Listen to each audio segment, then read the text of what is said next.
r/AskReddit. What's the scariest thing that happened to you when in someone else's house? Age 6-8ish. Slept over at a friend's house with my little brother. Her father woke us all up in the middle of the night, had us bundle up, and loaded us in the family minivan. He drove to a gas station and talked the whole way about how a bakery exploded behind their house. He said the resulting gases and such could kill us, so we had to try and drive as far away as possible. They were also our next door neighbors, so I was worried about our parents' safety. At the gas station, our friend's mom bought us snacks while he canvassed the area. I told her I didn't hear any explosion and asked about my parents. She must have called them from a payphone during the snack run, because they pulled up a few minutes later to take us home. I was, of course, terrified to go home.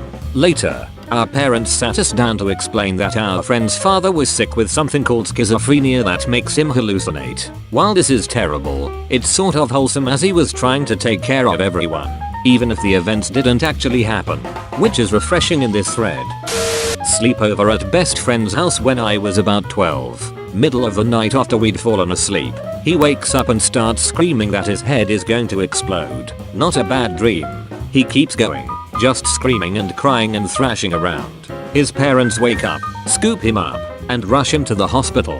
Turned out he just never had a headache before, and his first was apparently a doozy. When I was 8 or 9, my friend's dad yelled at me, angrily, for pooping at their house. I lived down the street, so he told me that I should have went home to poop.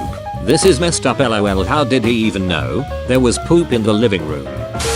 15. Me and 2 other friends was at a friend's house. Him and his brother were arguing, then his older brother beat the absolute out of him. I tried to step in, then he shoved me in the wall. Then their father stepped in and started going ham on the older brother. There's always a bigger fish. I was 14 or 15 and spent many weekends at my friend's house. One day we discovered that her mom's boyfriend has a hidden camera in her room, under her desk. I was supposed to go on vacation with them and my mom told me she didn't feel comfortable with him. We found that camera a week later. Thanks mom. What was on the camera?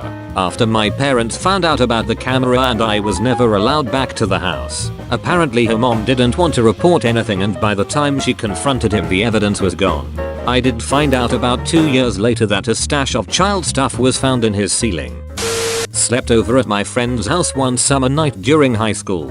Woke up to his mom calling out to him because his stepdad was unresponsive and passed away during the night. That's summit timing. Cause of death? The doctors weren't sure at first but came to the conclusion that it was a Widowmaker heart attack. Toilet won't flush. Seeing the water rising. Getting closer and closer to the top of the bowl. Praying for it to stop. Cursing yourself for not bringing your poop knife. Rookie mistake. Always gotta bring your poop knife. I was probably 7. My friend lived down the street. Her mom had invited some girls to come hang out from our class and she made us sandwiches, cookies, juice, popcorn. The normal girl day type of fun. We were in the garage playing. Her dad was either drunk or had an anger problem. He came in yelling at us, saying we were too loud. He grabbed my friend's mom by the arm and hit her. She started crying. Then, he grabbed my friend and spanked her. Alright. Well, he proceeded to grab each girl and spank them hard. I ran away as fast as I could back to my house. I remember my friend consistently coming to school being real tired, sometimes falling asleep at her desk. Farah, I hope you're okay. Not technically in someone else's house, but I was babysitting a special needs 2-year-old, and the kid wanted to go play outside. No biggie, but since it was fall in Alaska I wanted to make sure that it wasn't too cold out. I stepped outside to check their thermometer. The door locked behind me. I had no phone, and since it was Alaska the closest neighbor was too far away for me to leave the kid alone in the house to get help. So I ended up ramming into the door in a panic until the lock broke and I could get in. The kid was okay, got in the laundry but otherwise had no idea anything was wrong. I thought I would get in trouble for breaking their door but the mother said I could have broken a window and she wouldn't have cared. The mom paid me $50 for it, though, and that's a lot of money for a 12-year-old. Edit. To be clear, I didn't break the door itself, just the lock. Their lock wasn't a standard deadbolt or anything. It was a gate latch that was opened by a hidden string on the outside. The door couldn't be unlocked because the string had wrapped around the locking bolt, so it would pull tighter the more it was pulled. I opened the door by slamming against it enough that the bolt bent and I could get my fingers in there to lift it. It took a good hour or two of bashing the door. They replaced it with a deadbolt the next day.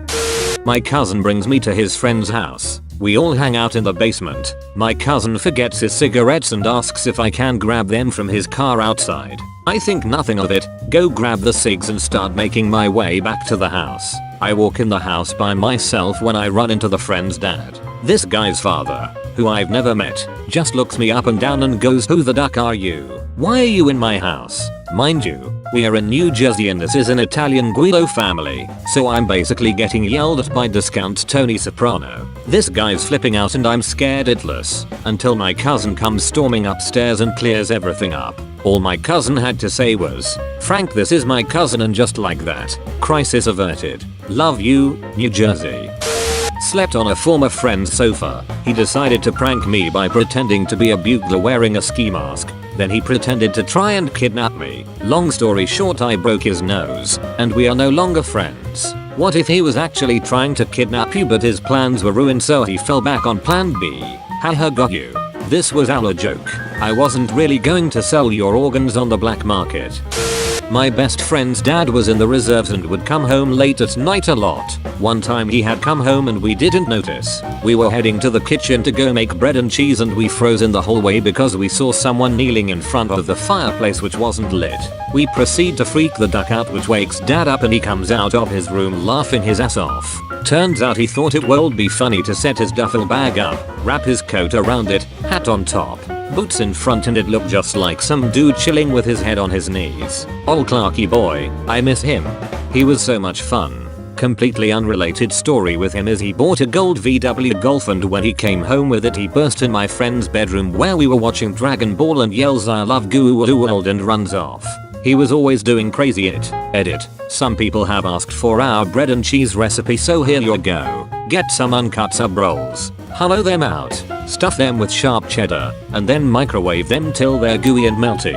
I'm afraid to try it now that I'm older. IDK if it'll make me at my pants or constipate me for a week. I was in high school and it was the first time I ever drank. I was asleep on the floor and my friend was asleep on the bed with her BF. It was late at night and the lights were off with the music playing. I'm a light sleeper, so the BF's drunk dad walked in and started peeing in the room. He didn't notice us there, hence always wear raincoats. You never know when one may come handy. One of my friends from childhood would have really bad night terrors. She would either wake up in the middle of the night screaming at the top of her lungs, or she would randomly jump up and start running for the front door trying to get away from whatever she thought was chasing her. It was always pretty terrifying waking up to her screaming or tripping over me while trying to get to the door. I house sat for my childhood crush when we were 12ish as her family went on a 6-week road trip around the US. They had a cat and a bird, and you see where this is going.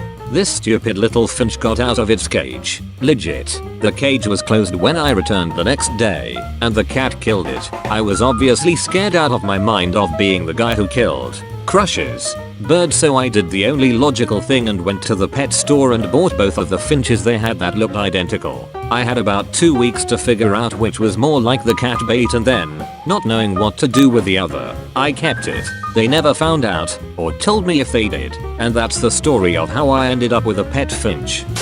I was 18 and my friend and I were alone at her house. Her parents were going through a nasty divorce and her dad, who had anger problems, was not allowed to come near the house because the mom had a restraining order. He ended up banging on the door and trying to break in since he knew the mom wasn't home.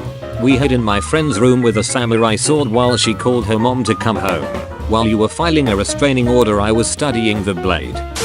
Forgetting to ask for a towel prior to getting into the shower. Oh god, you just dredged up a memory I have of sleeping at a friend's house when I was about 10. I was already in the shower when my friend came in and announced that her dad wanted a shower after me, and the towel I'd grabbed was the only clean towel, so her mom told her to take mine. I had to dry off with my dirty PJs.